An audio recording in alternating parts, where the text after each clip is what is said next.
بسم اللہ الرحمن الرحیم۔ شروع کرتا ہوں رب ذوالجلال کے نام سے جس نے مجھے بولنا سکھایا۔ السلام علیکم ناظرین اکرام، پھر سے آپ کو دل کی گہرائیوں سے المعز و ٹیم میں خوش آمدید کہتا ہوں۔ نبی کریم صلی اللہ علیہ وسلم نے حجۃ الوداع کے خطبے میں احکام دین کی واضحیت کے ساتھ ساتھ اس دور فانی سے چلے جانے کے نمایاں اشارے فرما دیے تھے۔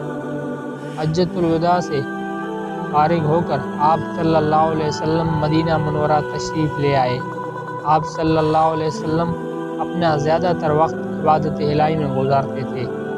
انہی دنوں آپ صلی اللہ علیہ وسلم 19 صفر 11 ہجری کو علیل ہو گئے، لیکن علالت کے باوجود آپ صلی اللہ علیہ وسلم نماز کی امامت خود ہی فرماتے رہے۔ علالت کے چوتھے روز آپ صلی اللہ علیہ وسلم جنت البقیع نامی قبرستان میں تشریف لے گئے۔ وہاں سے واپسی پر مرض نے مزید شدت اختیار کر لی۔ آپ صلی اللہ علیہ وسلم نے باقی زوجہ مطہرہ سے اجازت لے کر حضرت عائشہ رضی اللہ تعالی عنہا کے حجرے میں سکونت اختیار فرمائی۔ جب تک کی قدرت آمد و رفت رہی، حضور صلی اللہ علیہ وسلم میں مسجد میں نماز پڑھانے کے لیے تشریف لاتے رہے۔ سب سے آخری نماز جو آپ نے پڑھائی وہ مغرب کی نماز تھی، اور عشاء کا وقت آیا تو دریافت فرمایا نماز ہو چکی ہے۔ لوگوں نے عرض کیا کہ سب کو حضور صلی اللہ علیہ وسلم کا انتظار ہے۔ برتن میں پانی بھرا، غسل فرمایا، اٹھنا چاہا لیکن غشی طاری ہو گئی۔ 3 مرتبہ ایسا ہی ہوا۔ جب افاقہ ہوا تو ارشاد فرمایا کہ ابو بکر رضی اللہ تعالی عنہ نماز پڑھائے۔ حضرت عائشہ رضی اللہ تعالی عنہ معذرت کی کہ یا رسول اللہ صلی اللہ علیہ وسلم، میرے والد نہایت ہی رفیق لقب ہیں، آپ صلی اللہ علیہ وسلم کی جگہ ان سے کھڑا نہ ہوا جائے گا۔ حضور صلی اللہ علیہ وسلم نے پھر یہی حکم دیا کہ ابو بکر نماز پڑھائے۔ چنانچہ 3 دن تک حضرت ابو بکر رضی اللہ تعالی عنہ نے نماز پڑھائی۔ ایک دن طبیعت ذرا سنبھلی تو غسل فرمایا اور حضرت علی رضی اللہ تعالی عنہ اور حضرت عباس رضی اللہ تعالی عنہ کے سہارے مسجد میں تشریف لے آئے۔ حضرت ابو بکر صدیق رضی اللہ تعالی عنہ نماز پڑھا رہے تھے کہ آپ صلی اللہ علیہ وسلم کی آواز سن کر پیچھے ہٹنے لگے تو آپ صلی اللہ علیہ وسلم نے اشارے سے منع کر دیا اور ان کے پہلو میں بیٹھ کر نماز ادا کی۔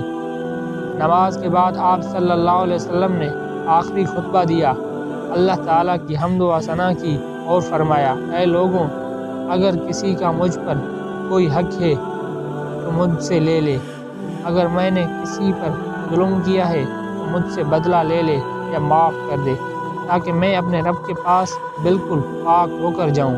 خطبہ مبارک سے فارغ ہونے کے بعد آپ صلی اللہ علیہ وسلم حضرت عائشہ رضی اللہ تعالی عنہا کے حجرے میں تشریف لے آئے اور آپ صلی اللہ علیہ وسلم کے پاس جو اشرفیاں پڑی تھی منگوا کر غریبوں میں تقسیم کر دی اور اعلان کیا کہ پیغمبر کوئی ترک نہیں چھوڑتے، ان کا جو بھی ترک ہوگا وہ بیت المال کی ملکیت ہوگا جو مسلمانوں کی بیواؤں پر خرچ ہوگا۔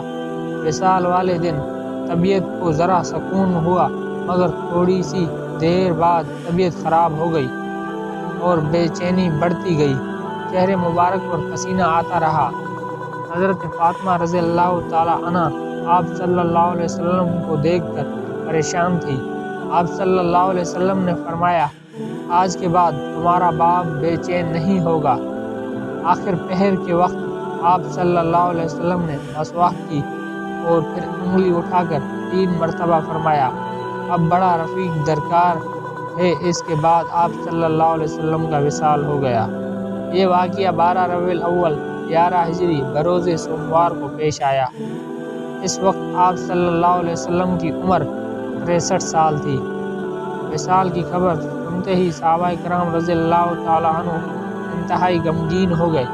بعض کو تو آپ صلی اللہ علیہ وسلم کی وفات کا یقین ہی نہیں آتا تھا۔ حضرت عمر رضی اللہ تعالی عنہ کی یہ حالت ہو گئی کہ تلوار لے کر باہر کھڑے ہو گئے اور کہنے لگے کہ کہ جو شخص یہ کہے گا کہ رسول صلی اللہ علیہ وسلم وصال کر گئے ہیں، میں اس کا سر کاٹ دوں گا۔ اس دوران حضرت ابوبکر صدیق رضی اللہ تعالیٰ عنہ اندر تشریف لے گئے اور رسول صلی اللہ علیہ وسلم کی زیارت کرنے کے بعد باہر آئے اور ایک مختصر سا خطبہ دیا کہ جس سے حضرت عمر فاروق رضی اللہ تعالیٰ عنہ کو وصال کا یقین آ گیا۔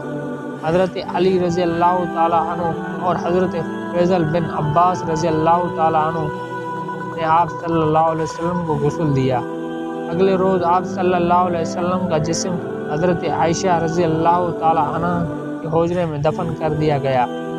وہاں اس وقت آپ صلی اللہ علیہ وسلم کا روضہ مبارک